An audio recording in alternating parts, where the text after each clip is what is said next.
All right, let's dive right into this. December 14th, 2026. I want you to literally lock that date into your mind right now. It's a fixed, non-negotiable countdown. If you're operating on Umbraco 13, well, this is the exact day the platform reaches its official end-of-life deadline. There are no extensions from Umbraco HQ, no grace periods, no magical reprieves. That's it. Welcome to this explainer.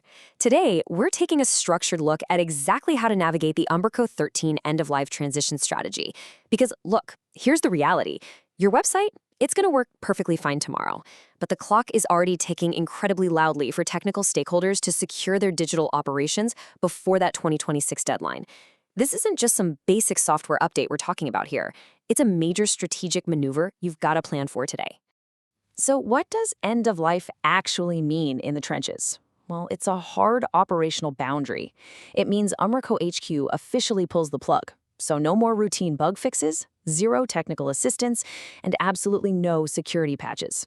I want you to think of it like a giant block of ice. The moment that date hits, your entire tech stack freezes solid, instantly leaving you stranded in legacy territory while the rest of the digital world just keeps moving on.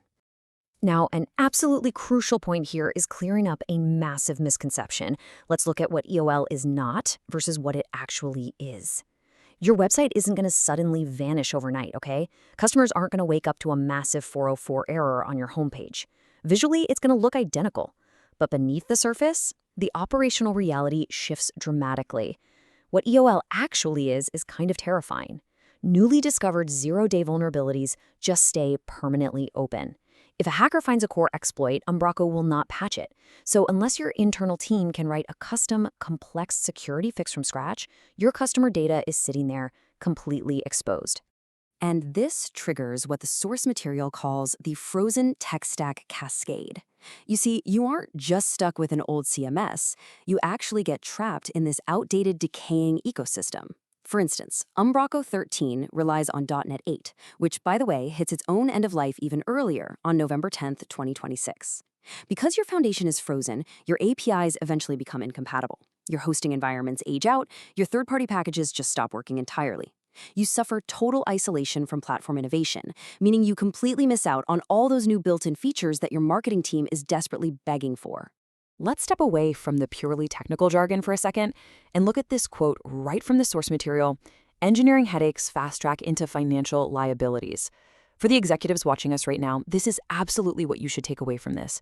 Technical debt doesn't just exist in a vacuum. It directly, heavily, and painfully hits the bottom line and the operational stability of your entire organization. This technical freeze quickly compounds into some severe real-world business risks. Leaving your site unsupported basically rolls out a welcome mat for data breaches, which, if you're in a compliance-sensitive industry, can completely invalidate your corporate cybersecurity insurance. Literally think about that. Beyond security, your time to market completely stagnates because your developers are too busy fighting legacy code instead of building cool new features. IT support costs skyrocket, and those vital customer pipelines connecting to your CRM or ERP systems, they start breaking down. Plus, your best developers are going to leave because they don't want to babysit an obsolete stack, causing a massive talent drain. Oh, and you risk failing enterprise vendor audits, which directly costs you lucrative contracts. It's a total domino effect.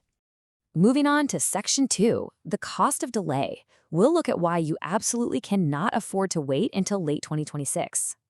I know it's incredibly tempting to look at a late 2026 deadline and think, hey, that's a problem for future me, right? But waiting almost guarantees a totally rushed, error-prone deployment that's going to massively disrupt your daily operations. Because there is this hidden pre-development timeline that eager teams almost always forget about. Look at these steps here. Before a developer even opens a code editor, an enterprise project has to survive an entire corporate gauntlet. This pre-development phase alone can eat up an entire financial quarter. First, you got to initiate internal procurement, then conduct a formal technical audit, just to understand the scope of the thing. Then you select a trusted partner, and finally, you have to push everything through stakeholder approval. You need a massive runway before a single line of code is written or migrated. And remember, engineering resources are a zero-sum game. If you delay, your mandatory EOL security maintenance is going to violently collide with your company's growth objectives. Like, just imagine trying to force through a massive, high-stress Umbraco migration right in the middle of a major product launch, or during your Q4 peak sales period. No way. It is a total operational nightmare. Initiating the planning process right now keeps your developers happy and frankly protects your budget from those emergency last-minute agency premium rates. All right, on to Section 3, the destination. Here, we'll talk about stepping up to Umbraco 17 LTS. So, Umbraco 17 long-term support is pretty much the obvious target for almost any company running version 13 today. It's the safest, most stable bridge to the platform's future, and it runs natively on .NET 10. But depending on your current technical debt, you've got 3 operational paths to get there. Path 1 is a direct upgrade, which moves your existing database, content, and code forward. That's best for clean codebases where continuity is the priority. Path 2 is a complete rebuild, basically starting with a blank canvas. Best if you're drowning in heavy tech debt or have outdated layouts. And Path 3 is extended support, or XLTS, which is paying for temporary security patches if your budgets are frozen or you're simply going to miss the deadline. Let's break these down a bit, starting with the most ideal scenario. I want you to mentally evaluate your current website's health right now. When does a direct upgrade actually make sense? When should you just preserve your operational momentum by moving your existing database, content, and code directly forward? Well, a direct upgrade is your optimal, most cost-effective choice, for sure, but only if your current architecture is genuinely healthy. And by that, I mean absolutely no spaghetti code holding the site together with duct tape. You need API integrations that are actually well documented and content models that still perfectly match how your team works today. On top of that, your custom code needs to be clean and manageable. If your executive team places a massive priority on business continuity over reinventing the digital wheel, and your site checks all these boxes, then a direct upgrade is definitely your path. But, we really have to be honest with ourselves here. What if the underlying foundation of your site is actually just too fragile to salvage with a simple upgrade? Is your site carrying way too much technical debt? Let's talk about when a full, clean slate rebuild is actually the much better financial decision. Sometimes you just have to confront the harsh realities. You should really opt for a complete rebuild if you're dealing with a heavy legacy codebase that nobody on your current team fully understands or even wants to touch. The same goes if your information architecture is bloated and confusing, or if sluggish core web vitals are actively hurting your conversions. If you're relying on obsolete, abandoned third-party packages that simply don't have a modern upgrade path, starting fresh is almost always necessary. Honestly, sometimes the budget required to fix a bunch of breaking changes on an old site drastically exceeds the cost of just starting over with modern best practices. Then there's the third option, extended support, or XLTS. I really want you to think of this as a premium insurance policy from Umbraco HQ. It buys your technical team some crucial breathing room by delivering vital security patches past that December 2026 deadline. But listen closely, it does absolutely nothing to stop the compounding issues of ecosystem stagnation or performance lag. It protects your transition window, yes, but it is not a tool to avoid transitioning altogether. Which brings us to the final piece of the puzzle, Section 4, the execution. Let's talk about partnering with SAM Solutions.